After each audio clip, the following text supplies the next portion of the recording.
the main game. I'm Brett Keenan, joined in commentary yet again by Matthew Elliott.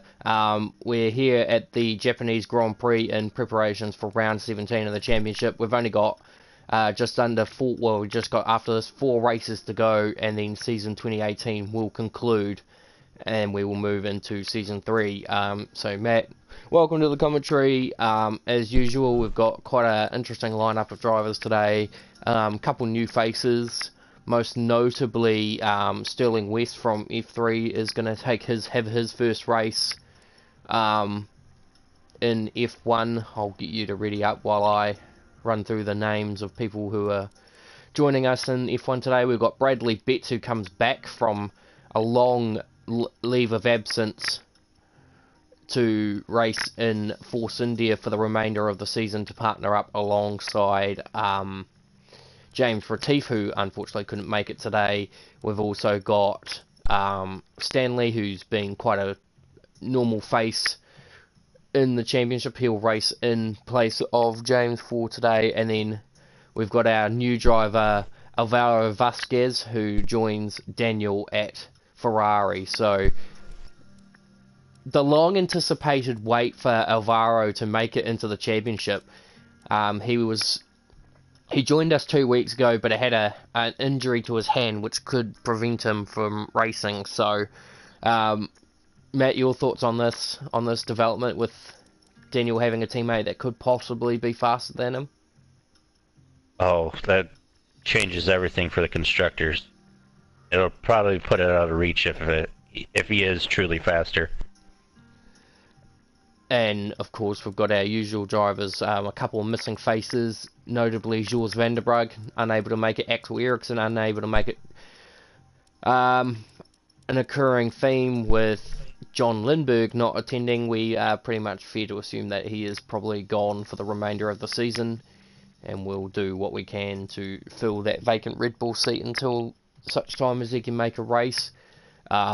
We could possibly promote Stanley full-time into F1 to earn points for Red Bull, and we can just go on with that. So, looking at the championship picture, Daniel Vahl has a 54-point lead over Mackenzie Stewart heading into this event. It could have been so much higher if it wasn't for a last lap DNF at the Russian Grand Prix. So Daniel will be looking to remedy that situation, especially knowing that if he goes to if he leaves the US Grand Prix with 75 points in the championship, he has pretty much wrapped up the Transnation Formula 1 world title and to be the first driver, aside from myself, to win the championship. So it'll be a big day for that, and it'll also be a pretty big day for Ferrari too, because that'll make it 2 drivers' championships in 3 effective seasons. We'll call it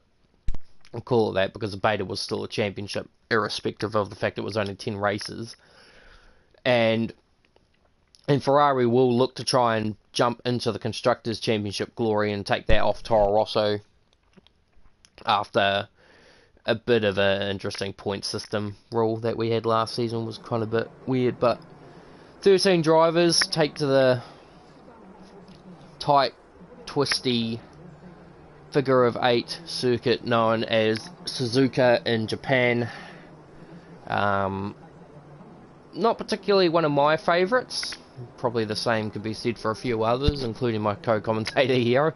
I've been told not to ask. I'm being told not to ask questions, but I won't. So, but it's to put it down into a few constructs of how to define it. It's a track that really expects 100% commitment in every single sector. So the first sector, from pretty much the start right to just before the first of the Degners, you have to be able to have a car that slows in and takes a lot of ground. So that's one of the easier parts of the track. Second sector really is all about your braking, especially with the hairpin heading into Spoon, and then the lead up towards 130R, and then the third sector also is kind of a mix between sectors 1 and 2 with a fast flowing left-hander, of course, which is 130R, that then follows into the last 2 chicane well, the last two corners, which make up pretty much a very slow chicane. And we saw a very exciting battle yesterday in our F3 category with Sterling West, Robin Kreft and Tyler Beasley going in favour of Robin Kreft for his first official victory. And I know I said I wouldn't ask too much about the race from your perspective, but it must be a welcome relief for Robin given a lot of adverse races he's had. It must have been good for him to rack up a win and get that one off his belt after 2 pole positions. Oh yeah, I watched back the race yesterday after I was completed with it, and he actually showed good composure and poise in tough situations and actually made some brilliant moves. And if, so yeah, to have it actually come to fruition and get a race win, that's got to feel really good. And this is the spot here we're watching Eddie Bentonbow take the last corner. This is the move where Robin made a very daring move that if he had pulled it off, it would have been the best overtake I've ever seen in Formula 1 world history. And it was the fact that he went around the outside of Tyler and then just thought he'd be just that little bit sneaky and almost take Sterling on at the same time. And he got alongside, but unfortunately Sterling had the measure of him through the corner, so unfortunately Robin was only able to take the 1 position, but it did actually end up setting him up for a move on the inside at turn 1. So we're riding initially with Addy. We'll stick with him now as he heads through Dunlop. Gets a little bit off camber coming through that corner, and that is one of the things about Dunlop that's very tricky. It's a corner that kind of off cambers in the middle of the circuit, so you can have a nice tight line in, but it might not necessarily grant you full power into the corner because you might drift that wide because there is a slight bump midway through the corner, so it is a bit of a trick to get through. So now he heads into Spoon, a double left-hander, and usually, oh, and the Desiat's been disqualified from the session for being in the wrong way, and funnily he's not actually showing up in the, oh no, there we go, he's just disappeared off the leaderboard now, I just didn't see him. So heading through 130R, and oh yeah, Melvin's serving his qualifying ban, so he's done that. So heading into the last 2 corners, very nice through the corner now. You got to be careful with the bump. Oh, he got a bit off-centered there. And he crosses the line, does a 28.3 to start the session off. We'll just see who's the next driver to cross the line. I think it might be actually Alex Little in the second of the Mercedes. He'll be looking to bounce back a little bit after a bit of a rocky season. He goes to P2 with a 29.2. That's, although what tyre is he on? He's on the soft, so that makes a bit more sense. I was a bit surprised by that. The next driver, here we go. So Alvaro Risquez, he's about to start his flying lap. So let's watch this in anticipation. Probably won't ride on board because it is having that engine glitch. Guy Tasker goes to P3 with a 131.5 and Sterling West goes to P3 with a 130.6.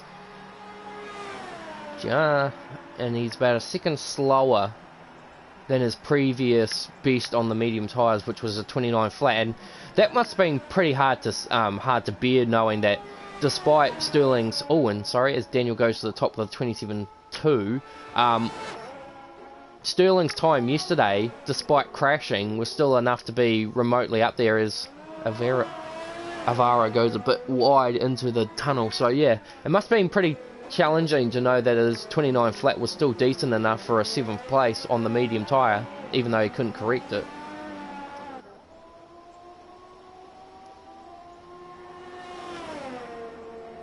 No comment? Okay, fair enough. I'm sorry. No, fair enough, I understand. Anyway, I got a little distracted. So, March Trisandi's moved up to P4 with a 28.9. So this lap of Alvaro's hasn't been excellent, and you can kind of see that because that's why he's actually pulled out of the lap and he's allowed Guy through. Engine Seagull with a 152.8 on the medium tyre. I'm a bit gobsmacked by that, but my guess would be it wasn't a very good lap from him, so he's obviously gone for another crack.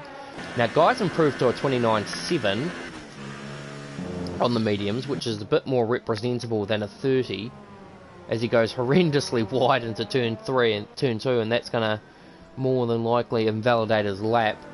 Mackenzie Stewart goes up to P2 with a 28.9 on the medium tyre, to be only 5 tenths slower than his teammate on the opposite tyre, so that's not too bad for Mackenzie, who's running the 22 again for once. So sorry, bravo, sir. I had to. Bravo. Sorry, I had to.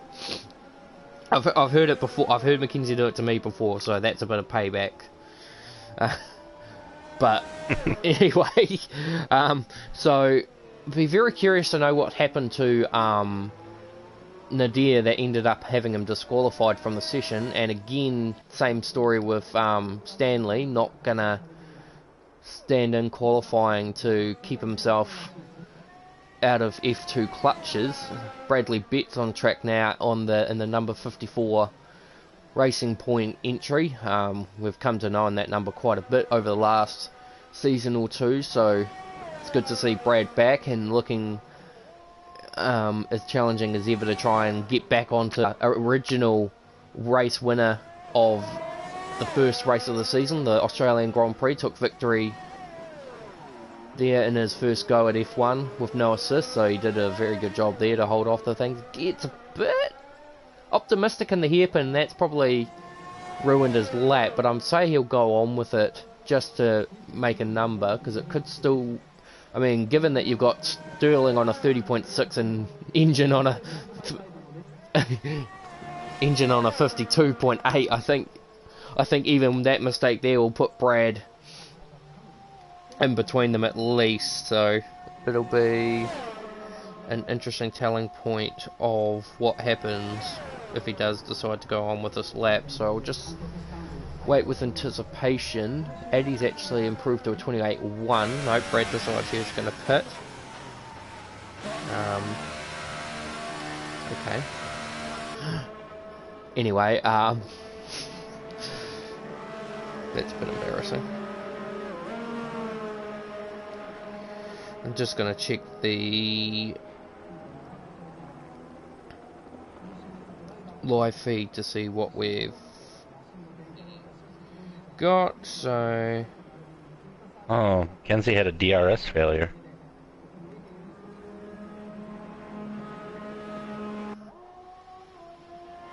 So I mainly don't do qualifying to not disturb the front runner since it's a reserve, and Stanley thinks that it should be a rule from here on out that reserves do not qualify.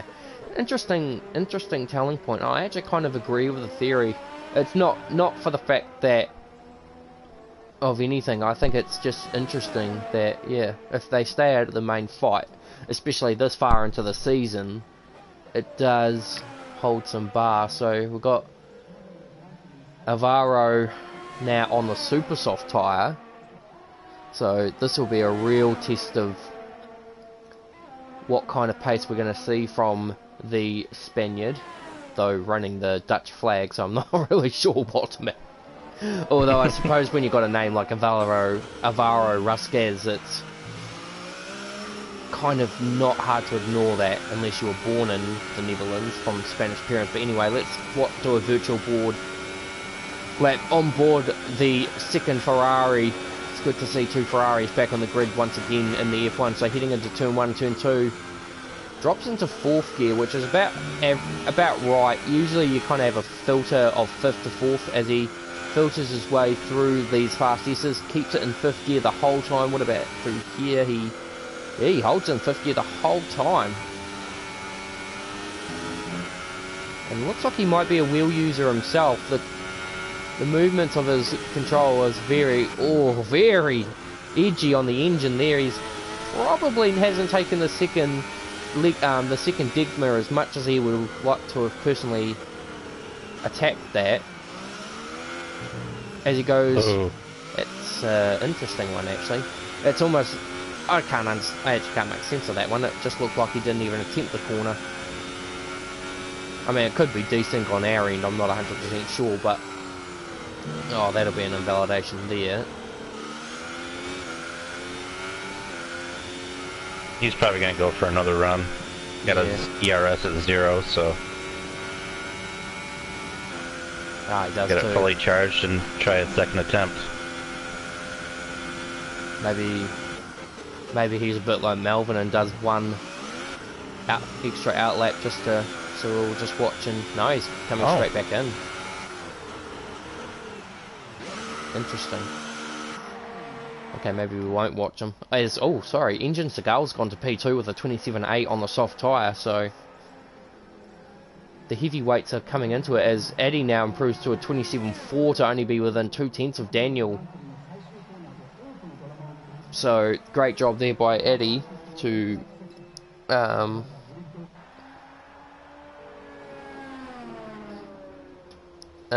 interesting. So it looks like Alvaro doesn't use Racing Line.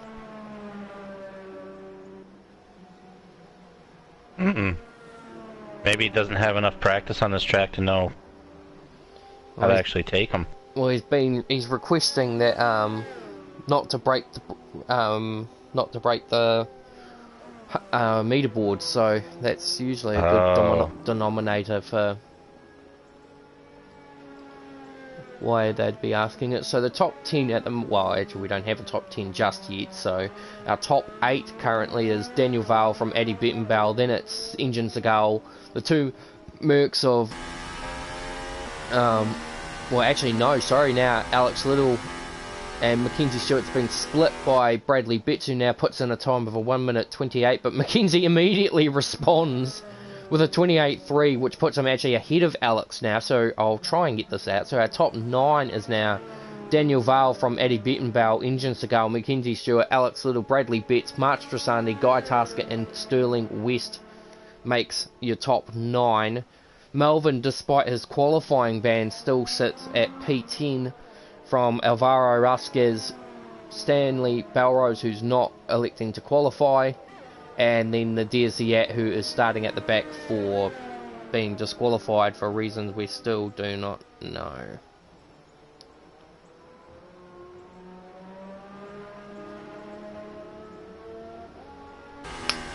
Anyway, so Eddie now goes back into pit lane. We're watching Mackenzie on track at the moment, trying to push himself into a position that...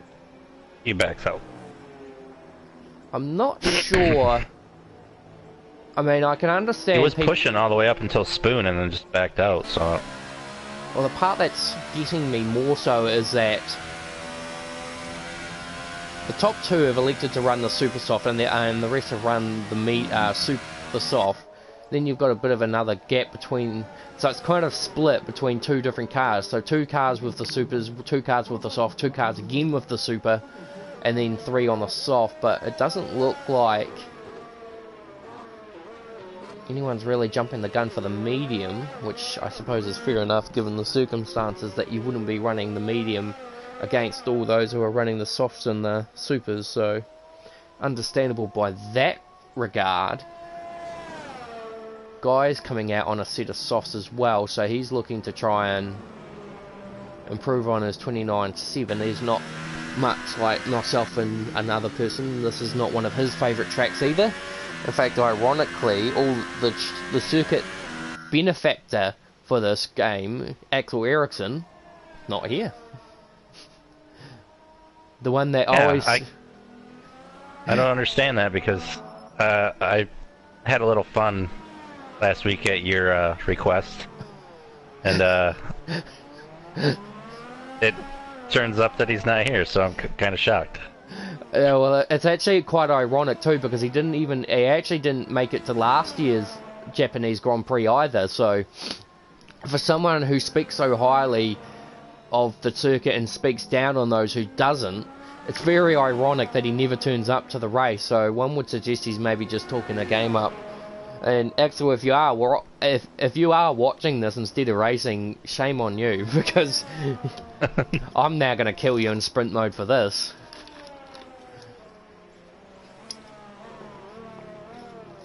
So we've got 1 minute 50 left on the clock, which means pretty much anyone who's in the pits now is really going to have to hustle if they want to get out and do a lap time. I'm starting to think that Alvaro might not necessarily go for another lap, judging by this. I think, I mean, once you've hit,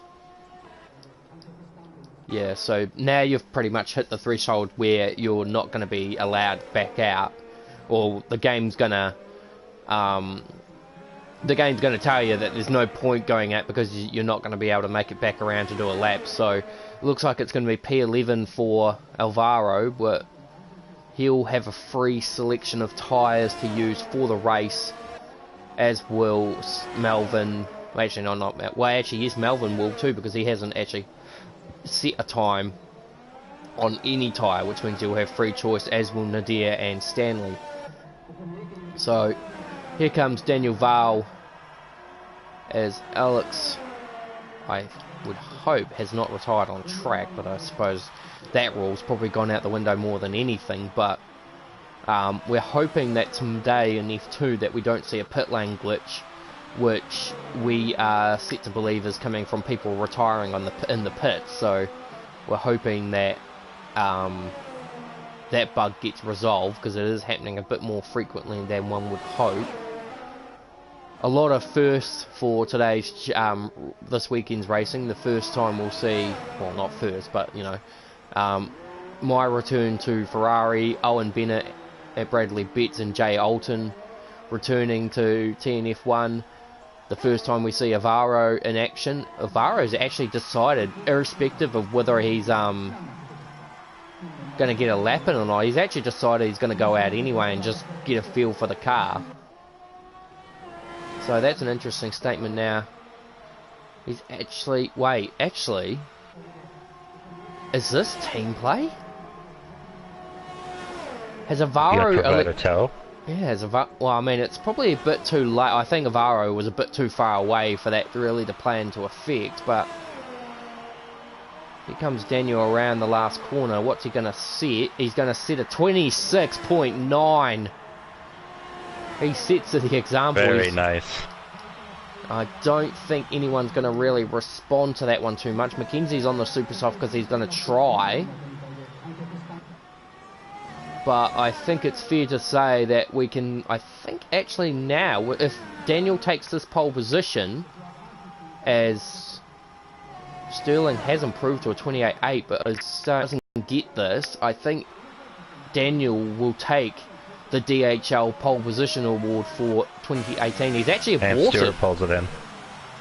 Ah, he must have been selling a dummy, because he's on the soft tyre, so he wasn't willing to compromise his strategy by setting a faster lap on the super soft tyre. So yep, that's qualifying. And Daniel Val is officially our DHL pole award winner for 2018. Can't be beat. Every week you can expect to see him up close to the top, unless he has a mistake. And very rarely do you see that. I mean, we've only seen probably, what would we say? I think he had a pretty bad qualifying in Germany. Well, I think either which way, whatever bad qualifying he does have, he does reflect it back on the race. So it's very much why he's world champion. I mean, last season, for me, it came down a lot to a lot of people not being there, which meant that you were guaranteed points. This season's been a little differently contrasted by that there have only been a few select races where drivers might score points if they finish every race. So very nice qualifying session from Maddie, though. Nice to see Toro Rosso up there. Yeah, well, I mean, I can't really say that anymore because I'm not Toro Rosso as of now, but yeah, it's good to see Eddie starting to pick his feet back up. He was very optimistic about moving up to F1 from F2 in Bahrain, and then didn't have quite the race he would have liked at that time, but still managed to score points on his debut. And then from here on out, he's just been, building up his confidence, building up his pace, and now it's starting to show. I mean, a lot of drivers arguably have use the different compound tyre, which kind of does change the representation of the grid format, but you can't deny that Eddie took initiative, and he was only initially 2 tenths behind Daniel before Daniel threw out the brilliant 26.8 to be on pole. So without further ado, Matt, we'll get you to run through the TK Media starting grid, and I'll take a lie down. Alright. Starting on pole today at Suzuka, we have Daniel Val. P2, Eddie Bettenbaugh. P3, Engine Sigel.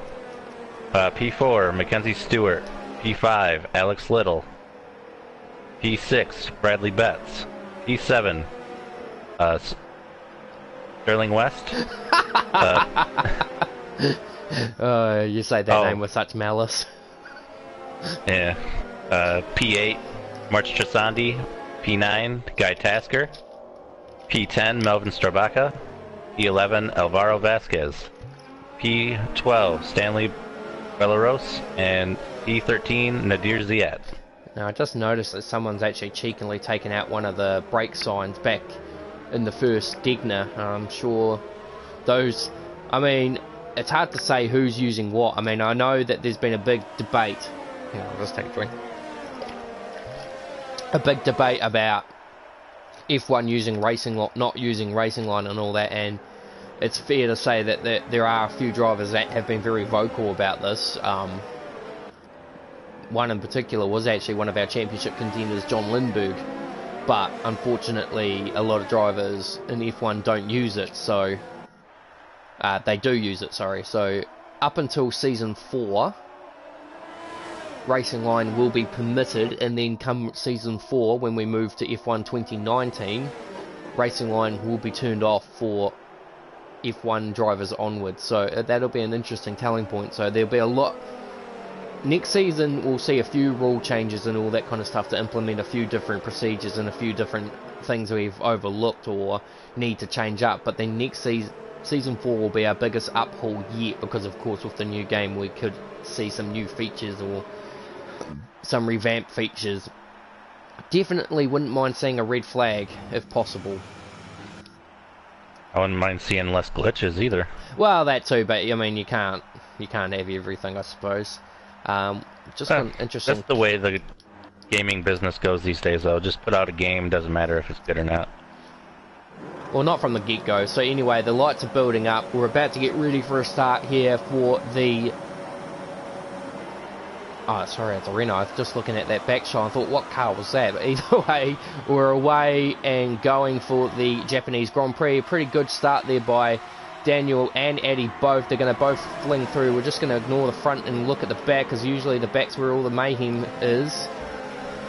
Looks like everyone's actually managed to get through quite cleanly. There's not... Oh, there's a bit of biff and barge there. Bradley Betts is now off the circuit. He's going to rejoin dangerously into a spin. Has he collected anyone? No, it looks like everyone's actually managed to get through there quite cleanly. So Daniel Vale leads from Eddie Bettenbaugh. Then it's the two Mercs, followed by Melvin Stolbaka, who's come from the back of the field to P5. Engine Segal. Very nice start. Engine Segal, Sterling West. Alvaro's made a good start also to jump up to P8. And then Guy Tasker. Oh, someone's gone a little wide at the hairpin. Oh, maybe it was Engine. Oh yes, Engine has gone horrendously wide at the hairpin. He's lost a ton of spots. Nadir's made a pretty decent start to be in P11 from March Trisandi and Bradley Betts, who's actually managed to catch himself back up to this train quite quickly. So he's actually done a good job to get himself stay within 4 seconds of the field as they all trundle down the back straight heading into 130R. Eddie's looking a little threatening actually at this point, but of course it is only the first lap, so cars do generally have a bit of a point. But the top 3 have actually broken away from Alex Little, who's coming under attack from his nemesis Melvin Stolbaka. And I say nemesis because a lot of time in GP2 last season these two came to blows quite a fair bit. And Alex will be looking in his rear view mirror, seeing a McLaren with the gamer tag Cerame in it, and he'll be saying, oh no, please don't. Oh, and Eddie's made a mistake coming into the first turn. My guess is that he's gone too shallow and the car's just decided to swing out into the infield. So we saw this yesterday in F4, I think it was, and it was a very unusual thing, and Melvin's getting a little impatient here. He knows he's got the speed to make a move, but Eddie will still be trying to pick himself up after that mistake, and Melvin just very nearly spun the Toro Rosso in a piece to make a move. Now Avara's, oh God, this is going to take me a while to get used to this name. Avaro is starting to range up onto the back of these guys as well, as Daniel's now pulled out a 1.6 second gap over Mackenzie, who probably was caught a little bit off guard by Addy's mistake, which probably would have dropped him a bit of time in that respect. Now we've got a train here starting up by Addy with Melvin, Sterling and Avaro there as engines now cleared Stanley. Don't hear that one too often. Stanley being overtaken legitimately. Oh no! Oh, Addy went around. He's grabbed the fence. At 130R. He's grabbed the fence. The fence is glitching out, but God, look at that pit. If you can see this, viewers, that is incredible. That pit wall was absolutely glitched to the max, and the way he hit the fence, I would have thought that was a game DNF. That was just a very hard hit that he's actually, as looks like engines cleared. Oh, actually, I think Avaro's made a mistake, because he's now dropped 2 positions. And Engine, who I think I would say a pretty below average start for Engine, is now making a comeback, as Bradley's ended up out of the race in the fence somewhere. I don't know where, because again you can't see these things, and I'm not probably going to go out of my way to try, although it does look like actually Addy is not. Is that turn? Has he done that at turn 1? We're about to find out, just based on. So once Addy clears Brad in the positional standard, that's where we'll know where he's done it. No, it's still going. There. Did he do it at Dunlop, maybe? No, just there. So well, that's unusual. Oh, it's not unusual. If you get on the curb, if you get on the outside curb too much, it does throw the car.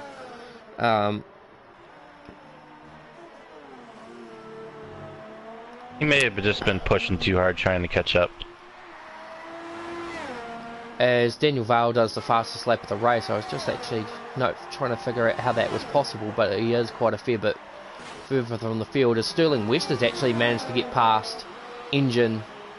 Oh no, actually no, he was in front of Engine the whole time, sorry. So Sterling in a bit of a different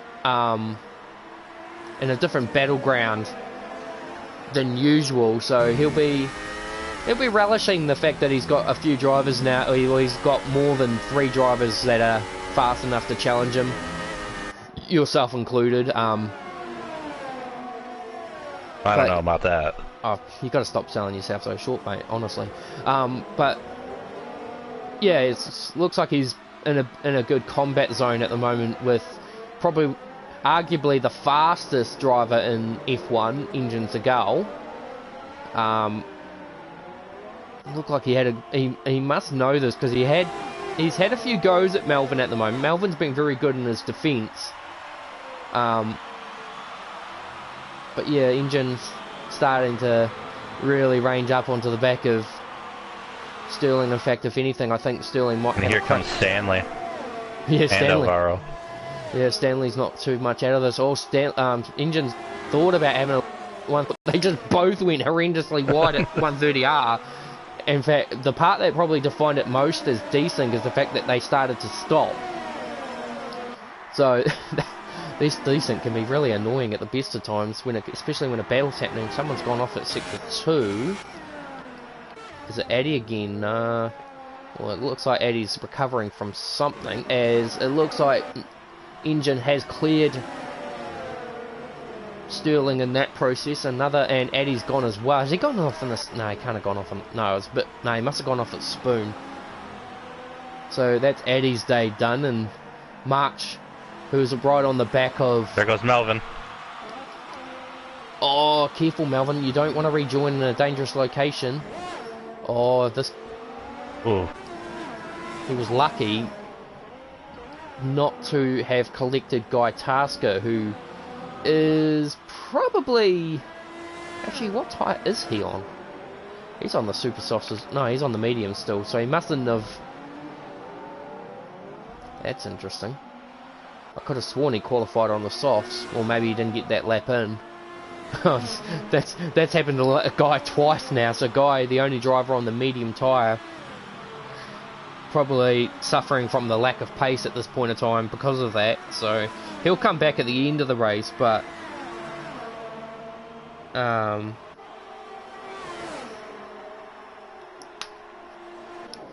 we'll see how that does. That pit wall is still glitching actually at 130R. You can just see it there, folks, so still just standing out of place. And the Deer's done a really good job today, and I'm impressed mostly for the fact that he's...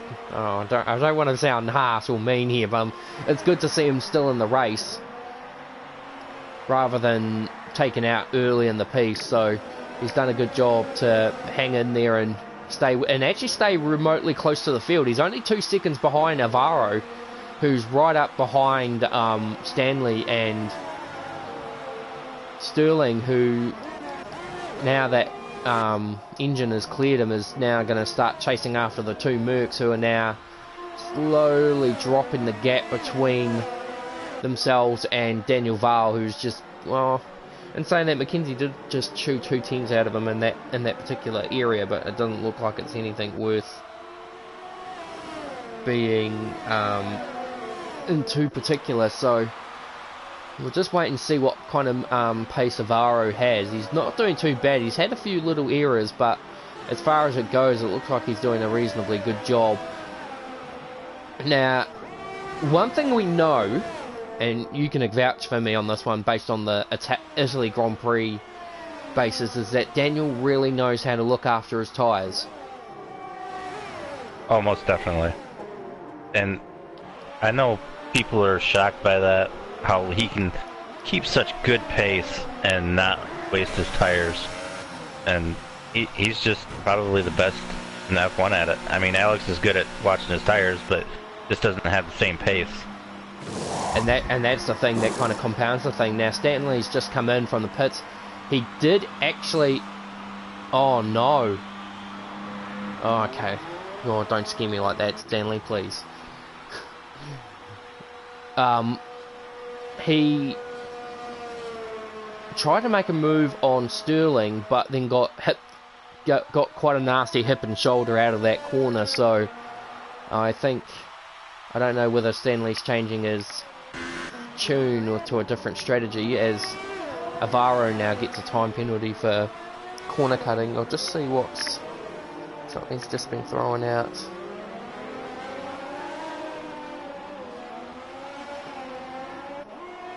And Addy is... Oh, and McKenzie's now got a 3-second time penalty for multiple warnings. Wait a minute. Why is he suddenly within DRS range of Daniel? Has Daniel made a mistake suddenly? Or his supers are falling off. Oh, I don't know if they'd fallen off to a tune of 0.8 of a second, but I can't see damage. I can't see anything that suggests.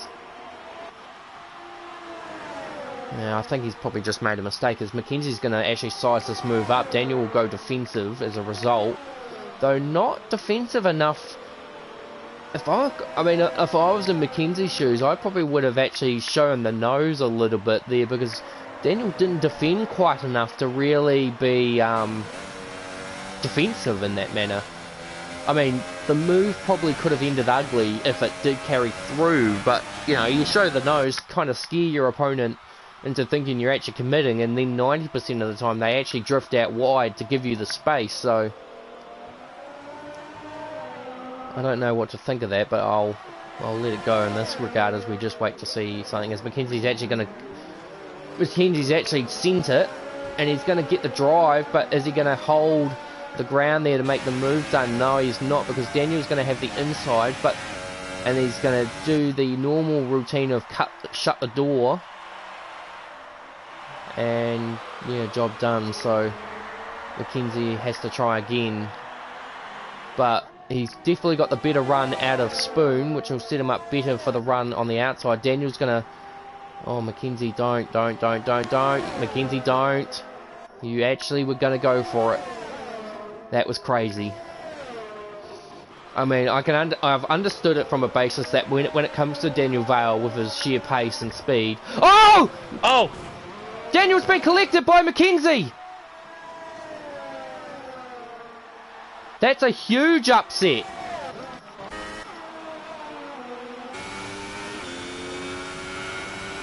I'm not sure what to make of that. I could not see that for the life of me. I have no idea what happened there. Did Daniel end up in the fence and Mackenzie hit him as a result, or did Mackenzie serve him up when he came into the... was Daniel trying to go into the pits and then Mackenzie served him? Ooh, well, that's big. I mean... Oh, man. I'm sure we'll find out about it if it was foul play. Well, either which way, that's not good for Daniel in his championship bid, especially if Mackenzie does win this race. I just can't. That'll be a huge chunk. That'll bring the championship game back into play. We'll just see. I just saw something in the thing.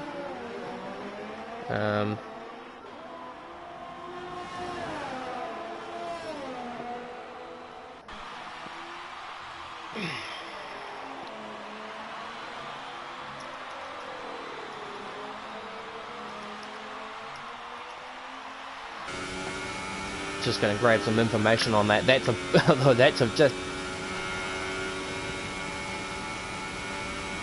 Oh, Robin said Daniel lost his car at the bump. Last corner. So he just dropped it. Yep, so Daniel's just confirmed to me that there was a bump, so... With the bump, so... Unfortunately, Daniel's just dropped it a little bit too quickly coming into the bump, and it's not too hard to do because it's such a narrow piece of road. Now, one driver I think that could seize the initiative from this more than anyone, as Melvin is now in the fence somewhere. His day is done, and that's gonna... The one thing we should have seen from all this was a safety car, so unfortunately again we're left without a leg to stand on that one, but yeah, I'm blown away. I'm actually blown away by that. I mean, it's not an uncommon thing to do in that kind of situation, because if you hit the bump in such a wrong angle, it does just launch your car off the road, and especially for drivers that don't use traction, which pretty much everyone in F1 doesn't, it's very easy for the car to unsettle itself, lose traction, and then just fire off. Now, I would have thought Mackenzie would have had actually some front wing damage based on that incident, but I don't actually see anything that really suggests as much. We'll just see here. No, it's just a standard pit stop, so... Because I saw... The reason I thought there was foul play in the air was because of the fact that the way that Mackenzie just suddenly hit Daniel after the incident took place. So I would have thought that through the hit he would have got some front wing damage, but it doesn't. I mean, whether he has and he's just ignoring it because he doesn't want to lose the extra time to... I mean, I can't see anything as far as I'm aware.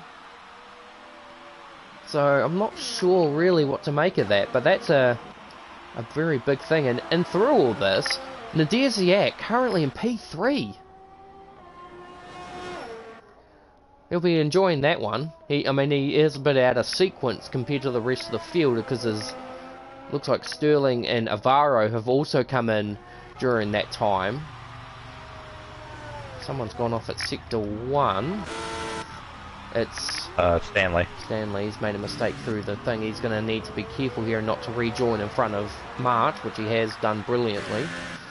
So the gap between Alex Little right now and Engine Segal is only 1.1 second. Now the question lies in what does what do these two do? Do they stay out? Engine does. Alex in. Of course, Alex will not want to be given the... If any possible situation that he can do, he won't want to be given...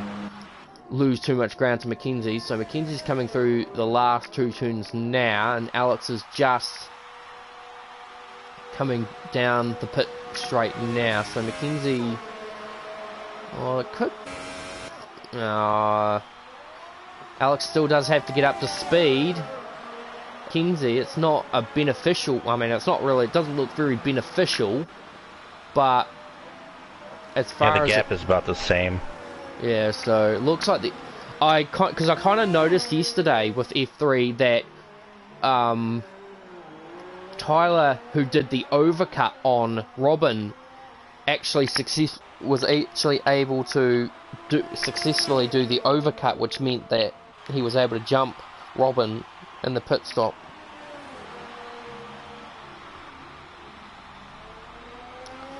So we'll see what kind of pace Engine can do. So the gap between himself and Mackenzie is 18.8, or maybe about 19 seconds. And I think going by that logic, since Mackenzie was only about a second ahead of Alex when he came in, we can assume that it's about a 20-second transit time as Engine stays out yet another lap, which is probably going to do him actually quite a bit of good, because the longer he stays on these softs, yes, he's going to probably lose time as the medium runners kick up their gear, because for that, but it means that he will have a fresher set of mediums at the end of the race, which means he could charge as long as he keeps it on the track. I mean, we give Engine a lot of credit for his speed, and there's no denying that he's quick.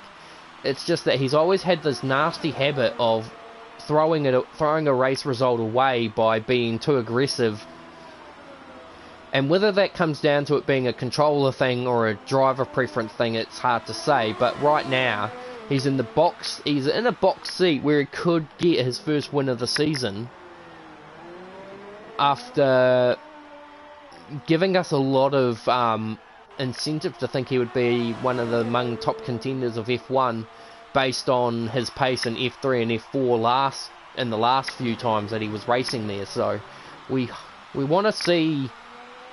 I mean, don't get us wrong, we like to see everyone in with a shot for a race win, but we'd like to see a bit of variety every now and again. I mean, we don't want to see, as much as we enjoy Daniel's success and all that kind of stuff, we don't entirely enjoy watching him dominate races all the time.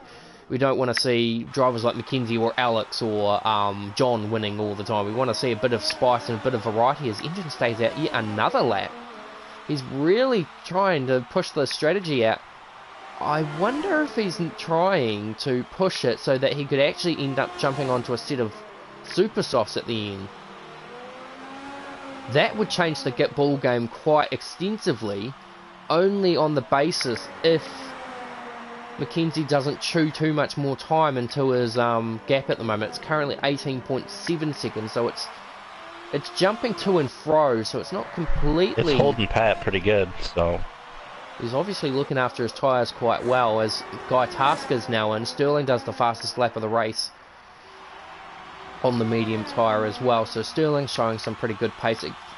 LB being 11.9 seconds off a potential podium. Avaro is also doing quite a good job now, having to fly the flag for Ferrari, what with Daniel out of the race, and I'm sure Daniel, despite knowing what's happened in the situation, knowing that his championship lead won't be too heavily impacted by the fact that he's got a 54-point lead.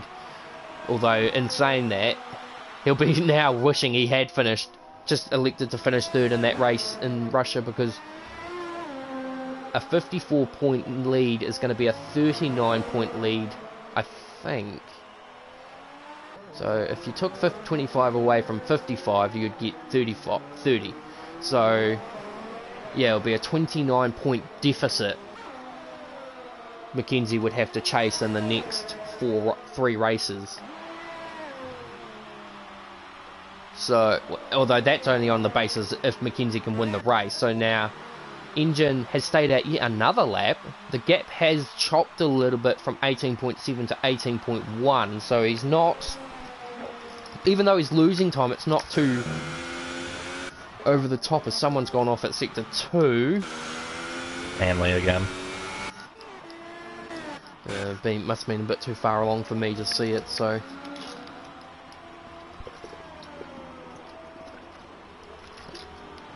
Sorry, a bit of indigestion. 17.8 seconds. The nearest battle, I think you would say, is between either Alex and Mackenzie or Guy and Stanley. 3 seconds separating those two battles. So the field has kind of sprung out again. I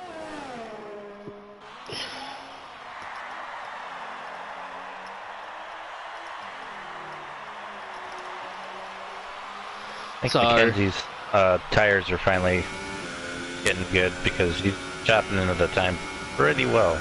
Yeah, so it looks like if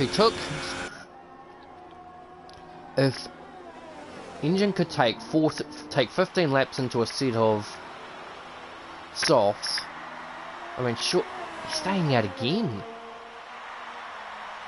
What is Engine's plan? I'm baffled to the idea of what he's doing. I mean, it's not like he's losing that much ground. That much is true, but what is he looking after his tyres well, which on a pad would be a very rare occurrence, or is he actually I suppose if he goes one more lap, he could take a set of supers to the end.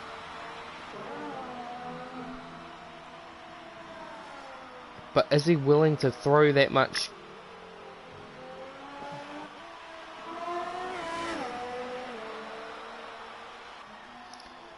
Well, that's interesting. According to Daniel, who's just said something on the YouTube chat, his initial strategy was to go from supers to softs.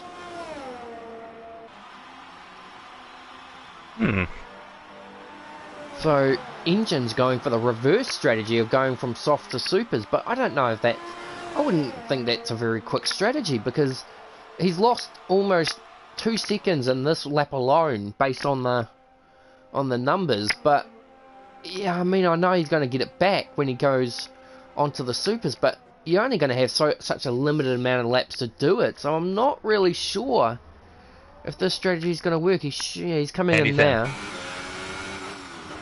It's going to be very interesting. Although Mackenzie does have penalties versus...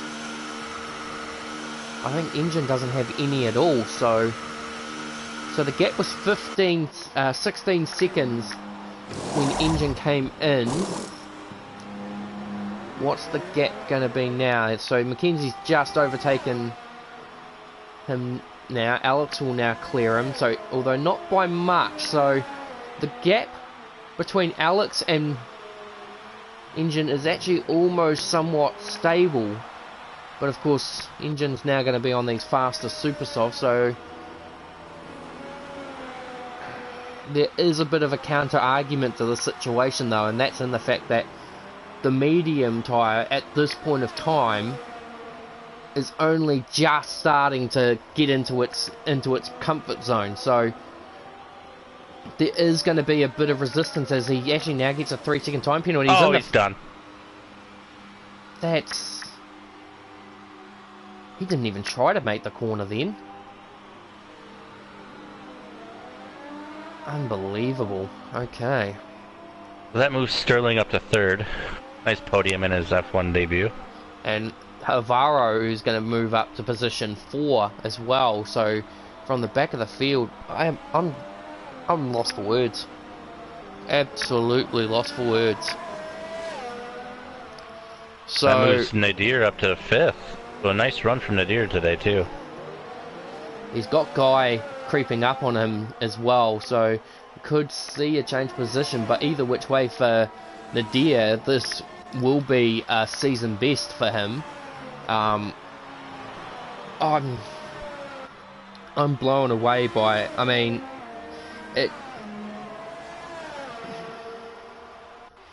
I couldn't agree more with you on that one, Daniel. I just couldn't agree with you more. I mean, that was just... He got a penalty and then it just didn't even look like he was going to make the turn, it almost looked like he just gave up. But I don't understand that. That's definitely one of the most interesting incidences I've seen. And I mean, he probably wasn't expecting us to watch him, but even then, I just don't. This race has really gone in the way of confusion, and like I'm seriously lost for words. I can't actually bring words together to make a statement about any of that, because Daniel's incident was a common denominator from no traction versus the bump at the end of the last turn, which has always been a primordial issue for pretty much the whole of TNF1's integrity. We didn't race in the beta test in Japan, we did in the first season, but then it became... But Engine's incident just really looked like he just kind of just let go of the if he was on a controller, he just let go of the stick and let the car just drift into the fence. I mean, maybe there was more to it, maybe more to it on his end. Maybe his controller died. Who knows? Well, that could be it too. I mean, that could be the other issue. The controller could have died, but I mean, you do 90% of the time you would probably check to see if your controller has been connected and charged before you go into a race. So the gap between Nadir and Guy has now dropped into DRS range, as Guy now tries to make a move around the outside of Nadir, but Nadir will hold the ground. What I'll get you to do, Matt, is check the penalties at the moment. Decent there. Because if Alex continues to run at the pace he's going at, he could win this race. The top four all have one each. Okay, so they're all racing full position, so... Mr. Consistency, Alex Little, no longer being able to really hold that title with his various mistakes and various penalties and all that kind of stuff, so we can't... We'll have to find a new driver to hold that mantle. We can't call John Mr. Consistency anymore because he's stopped turning up, so... Consistency usually lies into the fact that you can turn up to every race. So even in saying that, actually, Alex wouldn't be Mr. Consistency either, due to a few missed races as well. So we'll definitely have to find a new one. I'm definitely not Mr. Consistency by a long shot. My attendance may be great, but my race performances haven't been idealistic, as Guy finally gets the move done on Nadir through 130R. Probably a little opened up by the fact that Nadir went wide on the fact he didn't want to cause an incident between the two of them.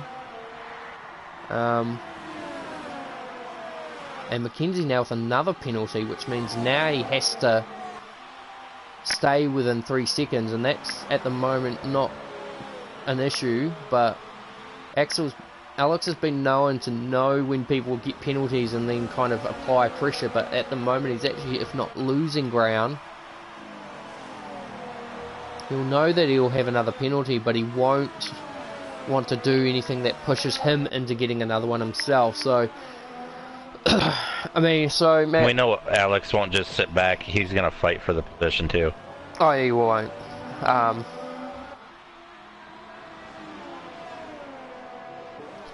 But either which way, Matt, I'll get your thoughts on this race today, because I just need a moment to kind of just think. Oh man, this race has been a shocking one. Such high hopes for some drivers. Oh, Nadir's made a huge mistake. He went on the grass just before he went into Spoon, and he's just throwing the car off to the side of the road.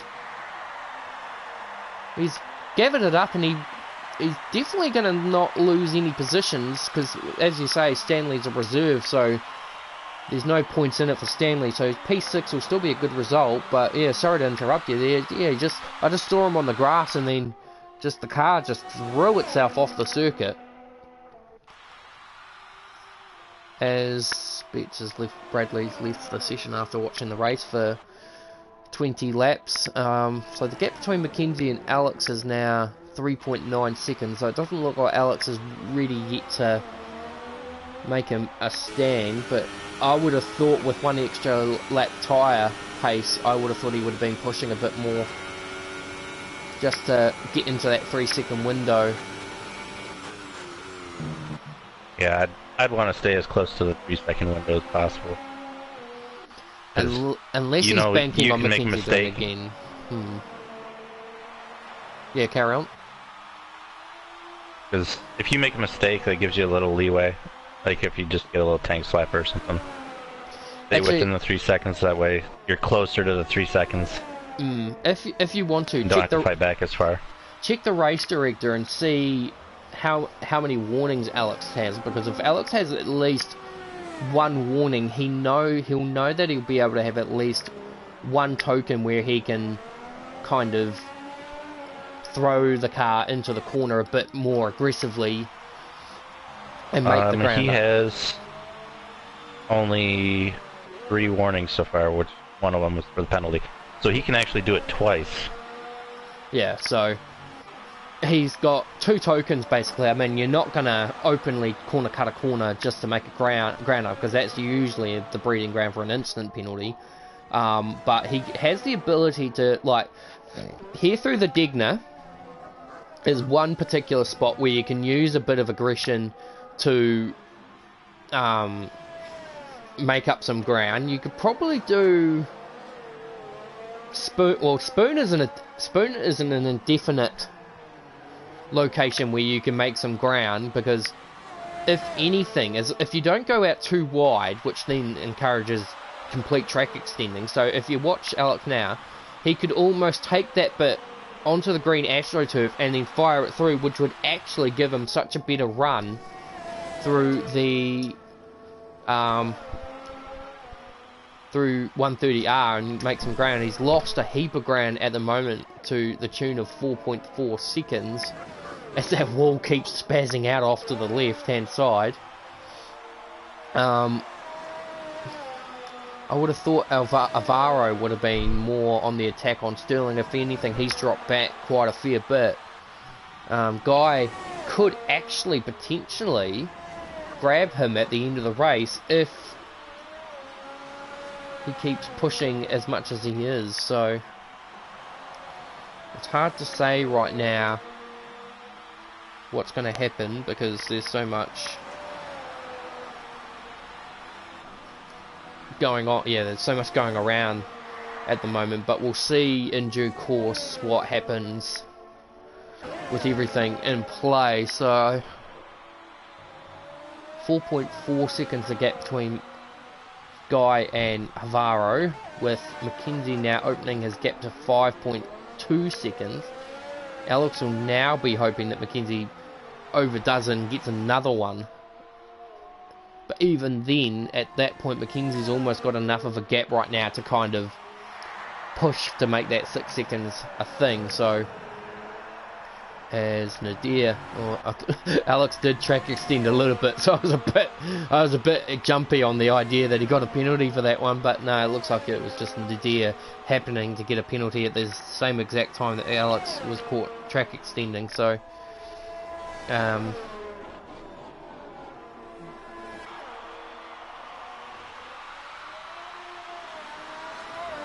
March may be going for the fastest lap. Yeah. And ironically, as he does actually do it, the F1 ruling has not long made an announcement that they might be bringing back points for the fastest lap. So, but I think as far as I'm aware, it's only for the drivers in the top 5. So, you can't be P13 decide, oh, I'll go for the fastest lap and I'll get a point. So it's fair enough rule, because it would promote a lot of people just to pit in and put on a new fresh set of tyres. Yeah, that gap between Navarro and Guy is actually decreasing quite rapidly, so I wouldn't be too surprised if we see an attack soon. Mackenzie is now out to 6.2 seconds, so not 100% sure what's going on with Alex. I would have really thought with those new tyres, slightly fresher tyres, he would have mounted a better attack, but I suppose at the end of the day, it's just Mackenzie's obviously that determined to win that he's pushing his car to the absolute limits to be certain of it, so it's hard to say at least. But yeah, Sterling's done a good job today to stay out of as much trouble as he possibly can to hold down a P3 finish on his debut for F1, so that could be a sign of things to come for Sterling. And as I said, we're definitely going to have a battle for 4th. Yeah, guys, real soon. He's just chopping into it. Guy has just been absolutely on the edge. I mean, it is only a 3-lap difference, but I suppose when you take it into account, the compound difference does kind of play into it a little bit. So as Guy nearly very rarely puts the car into the fence through the last corner on the bump, Avaro going defensive almost instantaneously, thinking he must have thought the Guy must have been in DRS range. Hence why he decided to go defensive, which is a bit unusual, but either way, I won't digress too much from it. But yeah, looks like it's been a good race for Avaro despite everything, and he's going to score, well, as long as he doesn't make a major mistake, he's going to score points, and he is in the 90, and all drivers are now in the 90% bracket, so any driver that does DNF now will score points based on their finishing result. And I don't think any driver, I think March actually might be the only driver that's gone down a lap, so P7 will be the highest finishing result for any driver here that doesn't finish, unless they don't finish before the conclusion of lap 26. So because March is a lap down, he'll be on, oh no, March is actually on the lead lap. Oh no, that only counts towards the race leader's lap time. So here comes Guy Tasker now onto the back of Avaro, so we could see a move here in the dying stages of this race, and I called it above anyone else that that Guy would hone him in, as Avaro immediately goes defensive. In fact, Guy doesn't even try to use Avaro for the DRS effect, so that's probably going to cost Guy an opportunity there. Gap 7.4 seconds between Mackenzie and Alex, so now even if Mackenzie does get another penalty, he's safe in that regard. I'm a bit surprised that Alex just didn't bite the bullet. Oh, his Guy's now mounting a massive attack on Avaro, and it looks like we'll see a move. We're going to see a move here in a few short seconds. Here we go. So we'll wait for the hairpin. Is he going to do a Danny Rick dive bomb? No, he's not. He could have done it. Avaro actually. Oh, Guy. No. Oh, Guy, what have you done? You're watching. If you're watching the commentary, aren't you? And, oh, he's going to evade him. So, oh, poor Guy. Oh, he'll be furious with that one. I mean, it's unfortunate, but I think at least he'll know he went down giving it a red hot go. So Mackenzie Stewart's going to be our race winner for today without a doubt. He's definitely put the pressure on when it counted on Daniel Val, and I wouldn't say that Daniel's mistake in the bump would have been on the account of the pressure. I think Daniel just was a bit optimistic on trying to push his tyres as much as he did. So I think a bit of a strategy malfunction for Daniel Val probably cost him today's race. I mean, I've never heard of anyone taking supers and softs to the end of the race on those numbers. It just seems a little far-fetched. So a bit of a mistake by Daniel, and Mackenzie's taken the initiative. So this will chop the championship lead down quite a bit heading into the US Grand Prix. Daniel still has a shot at this, but I think, as far as I'm aware, I'm pretty sure Mackenzie actually might miss the last race of the season. So it could be game over in the championship land for Mackenzie unless Daniel starts taking some poor races again consecutively. But for now, he'll relish in the idea that he will win the Japanese Grand Prix. So Mackenzie Stewart takes it convincingly, and it will be the first Mercedes 1-2 of the season, with Alex Little chopping it into 4 seconds at the end, and Sterling West, what a drive for him to bring his Toro Rosso home from 7th on the grid to P3 on track. So well done to Sterling West, our podium finisher. So we'll now take this time to grab our 3 drivers and have a chat with them and get some different perspectives more than anything else, because above anything else, that is probably one of the most chaotic races I've seen this season. Oh.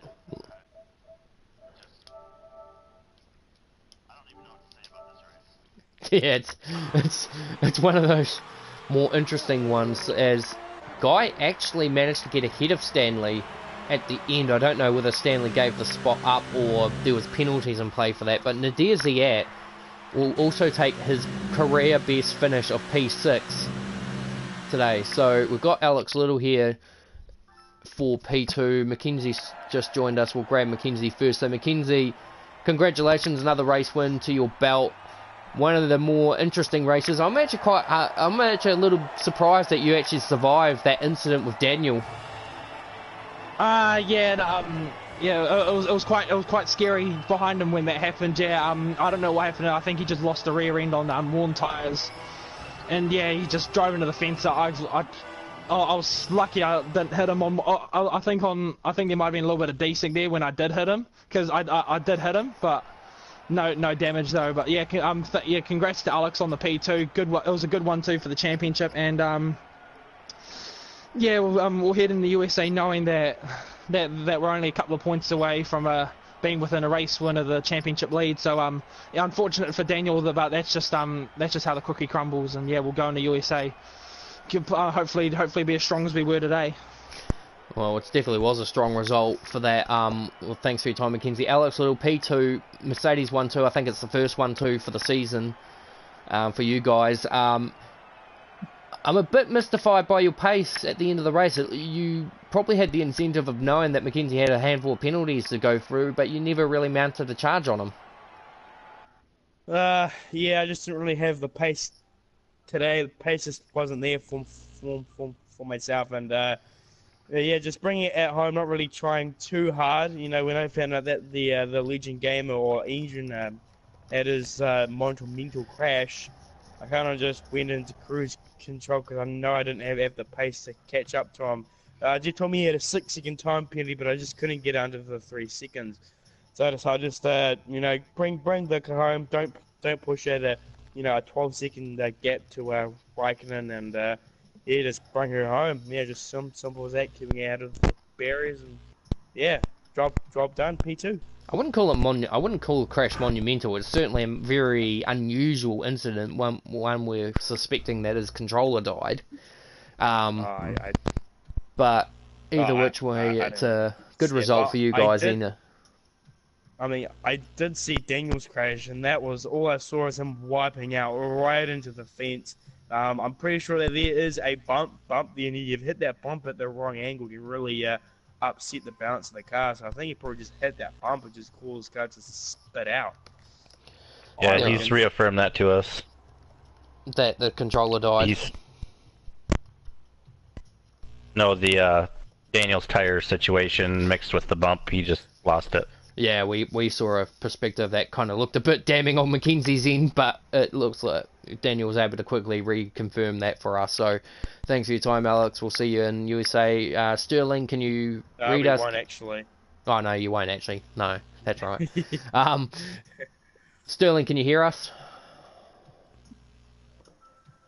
Nah, he can probably hear us, but he can't respond. He said he's having some mic issues. So, well, I guess we'll leave it at that then. So, Matt, you got any last comments?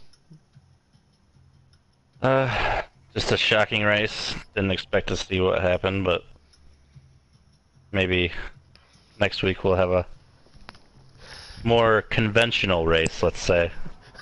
Couldn't agree more, and thanks for everyone that's watched today's coverage of the Transnational Formula 1 F1 category championship. Mackenzie Stewart, Alex Little and Sterling West, our top 3. Great job by Alvaro Rasquez to get a position for his efforts in his first race for the season.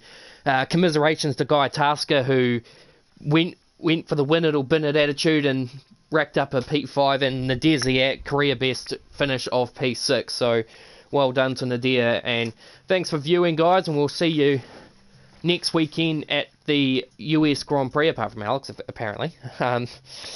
Yep. And Confirmed.